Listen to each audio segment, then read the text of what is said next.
আসসালামু আলাইকুম ওয়া প্রিয় কোরআন শিক্ষার্থী বন্ধুগণ, আজকের এই ভিডিওতে আপনাদেরকে শিক্ষা দেব কিভাবে আপনি নিজে নিজে পবিত্র কোরআনুল কারীম বানান করে রিডিং পড়তে পারবেন। তো আজকে আমাদের পর্ব হচ্ছে সূরা ওয়াকিআর 1 নং আয়াত থেকে 10 নং আয়াত পর্যন্ত। আউযু বিল্লাহি মিনাশ শাইতানির রাজীম। সূরাতুল ওয়াকিআতি মাক্কিয়াহ। বিসমিল্লাহির রহমানির রহিম। হামজা জের ই, জাল আলিফ জবর যা, এক আলিফ টান হবে ইযা। ওয়াও জবর ওয়া, কফ জবর ক, ওয়া ক, আইন জবর আ, ওয়া ক আ, ইযা ওয়াকা। তা লাম জের তিল, ইযা ওয়াকাতিল। ওয়াও আলিফ জবর ওয়া, কফ জের কি, ওয়াকি, আইন জবর আ, তা পেশতু, ওয়াকিআতু। যখন এইখানে থামবো, এই যে দেখেন এইখান থেকে এক আয়াত শেষ, অক্ফ করব, তখন এই যে তা গোল তা হা উচ্চারণ হবে। কি হবে? হা উচ্চারণ হবে। ইযা ওয়াকাতিল ওয়াকিআহ। কি হয়েছে শেষে? হা। ইযা ওয়াকাতিল ওয়াকিআহ। লাম ইয়া জবর লাই, সিন জবর সা, লাইসা। লাম জের লি, ওয়াও কফ জবর ওয়াকা, লাইসা লি ওয়াকা। আইন জবর আ, তা জের তি, লাইসা লি ওয়াকাতি। হা আলিফ জবর হা, লাইসা লি ওয়াকাতিহা, লাইসা লি ওয়াকাতিহা। কাফ আলিফ জবর কা, এক আলিফ টান হবে, জাল জের জি, কাযি। বা জবর বা, তা দুই পেশ তুন। ওই যে আগের মতো প্রত্যেকটা জায়গায় এই যে গোলতা ওয়াকফের সময় হা উচ্চারণ হয়। এই যে ওয়াকফের সময়, শুধু ওয়াকফের সময় হা উচ্চারণ হয়। লাইসা লিওয়াকাতিহা কাযিবাহ, লাইসা লিওয়াকাতিহা কাযিবাহ। খ আলিফ জবর খ, এক আলিফ টান হবে, ফা জের ফি, খাফি। দদ জবর দ, খাফিদ। তা র দুই পেশ তুর, খাফিদাতুর। র আলিফ জবর র, ফা জের ফি, রাফি।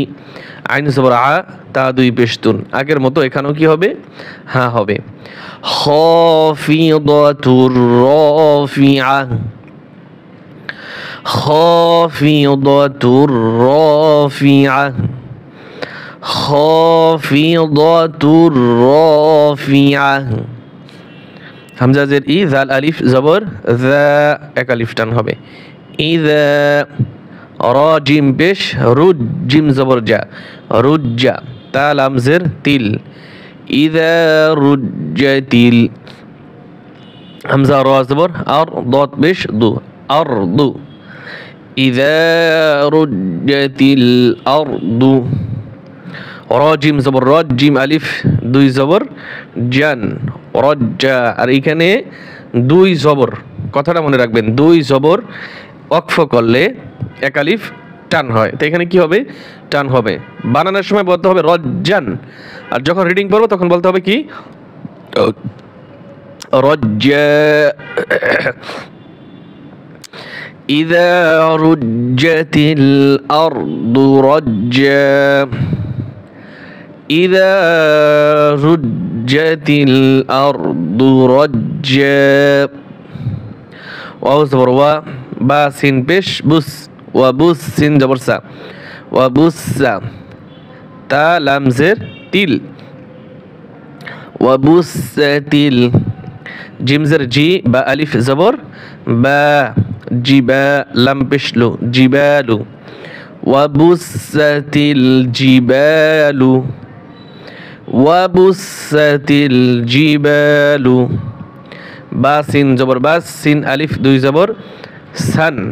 ওই আগের মতো এখানের মতো কি হবে? এখানেও টান হবে। বাস। ওয়াবুসাতিল জিবালু বাসসা ওয়াবুসাতিল জিবালু বাসসা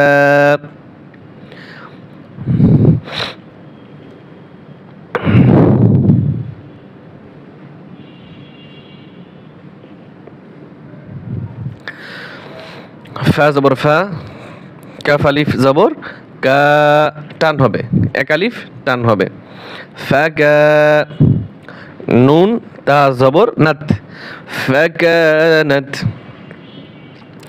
হা জবর হা বা আলিফ জবর বা এইখানে চার আলিফ টান হবে কি হবে চার আলিফ টান হবে এই যে দেখেন উপরে একটা চার আলিফের চিহ্ন রয়েছে হ্যাঁ বা এই হামজায় মিম ধরবে হামজা কি করবে মিম ধরবে এক আলিফ গুণ হবে তারপরে এই যে মিম এই ছোট মিমকে ধরবে এইখানে যে ছোট মিম দেখা যাচ্ছে এই ছোট মিমকে ধরবে কারণ ইকলাবের নিয়ম হচ্ছে এই যে পরিবর্তন করিয়া পড়া তা আমি যেভাবে বানান করে দিচ্ছি আপনারা ঠিক সেভাবে বানান করেন হামজা মিম দুই জবর মিম এই ছোট মিম মিম মিম পেশ মুম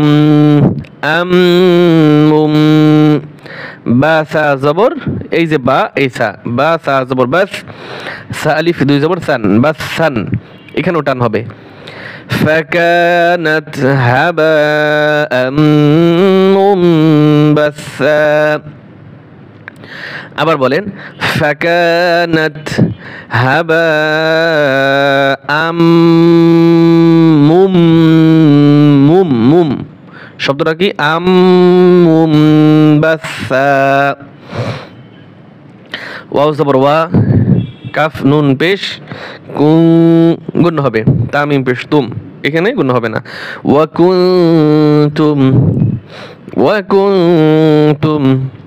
হামজা জা জবর আজ ওয়া আলিফ জবর ওয়া আজ ওয়া জিম দুই জবর জাং এখানেও গুণ হবে ওয়াকুনতুম আজ ওয়াজাং সা জবর সা লাম খারা জবর লা এক আলিফ টান হবে সালা সা জবর সা সালাসা তা দুই জবর টান এই যে গোলতা কি হবে হা হবে দুই জবর থাকলে টান হবে না শুধু তাই তাই যদি দুই জবর থাকে তাহলে কি হবে না টান হবে না অন্য হরফের সাথে থাকলে টান হবে কিন্তু এই গোলতার সাথে টান হবে না মনে থাকে যেন হ্যাঁ ওয়াকুনতুম আজওয়াজান সালাসা وكنتم أزواجا ثلاثة فأصحاب الميمنة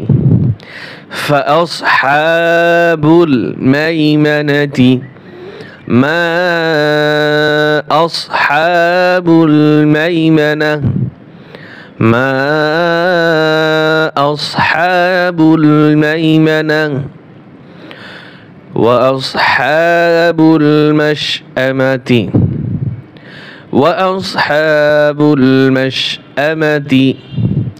ما أصحاب المشأمة ما أصحاب المشأمة والسابقون السابقون والسابقون السابقون তো এই 10 আয়াত পর্যন্ত আমরা বানান সহকারে আপনাদেরকে শিক্ষা দিলাম যদিও শেষের দুইটা আয়াত বানান করি নাই আপনারা বানান করে নেবেন সময়ের স্বল্পতার জন্য ভিডিওটা শর্টকাট করলাম এই পর্যন্তই আজকে